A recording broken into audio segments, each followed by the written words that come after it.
Ang debosyon natin mula sa araw na ito, Martes, ika-8 ng Hulyo taong 2025 ay pinamagatang Tapat at Makatarungan. Ito ay mula sa panulat ni Ginoong James Cain, Kentucky, USA.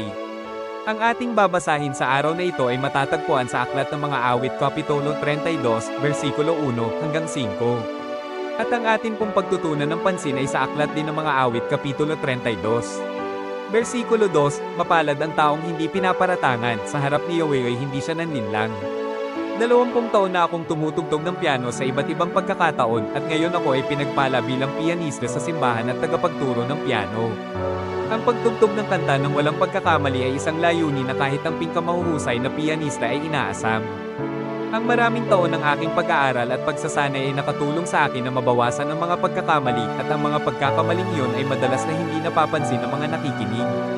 Ngunit batid ko ang mga maling nota ang aking natutugtog. Kailangan kong matutong patawarin ang aking sarili sa mga pagkakamaling iyon habang nagpupursiging pagbutihin sa susunod.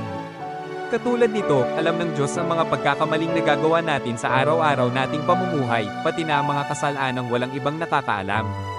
Ang mga pagkakamaling ito ay hindi na mababawi, subalit lagi itong maaaring ipahayag sa Diyos na tapat at matuwid upang patawarin tayo sa ating mga kasalanan. Unang Juan Kapitulo 1, versikulo 9. Bilang isang taong nakagawa pa ng mas malalang mga pagkakamali kaysa pagtugtog ng mga maling nota, labis akong nagpapasalamat tuwing naaalala ko na nakikita ng Diyos ang bawat pagkakamaling aking nagagawa, ngunit handa pa rin siyang magpatawad.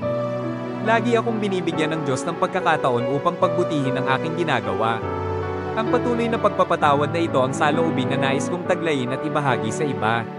Ang ating ipapanalangin ngayong araw ay ang mga binabagabag ng konsensya. Tayo po ay manalangin. Salamat po, Panginoon, sa pagpapatawad mo sa aming mga kasalanan at sa pagbibigay ng pagkakataong mamuhay ng malaya sa pagkakasala. Tulungan mo po kaming magpatawad din sa aming kapwa. Sa pangalan ni Jesus. Amen. Ang atin pong iisipin ngayong araw, kung aking ipinapahayag sa Diyos ang aking mga kasalanan, patatawarin ako ng Diyos sapagkat siya ay tapat at matuwid. Pagpalain po tayong lahat, naway patuloy tayong lumakad na kasama si Jesus.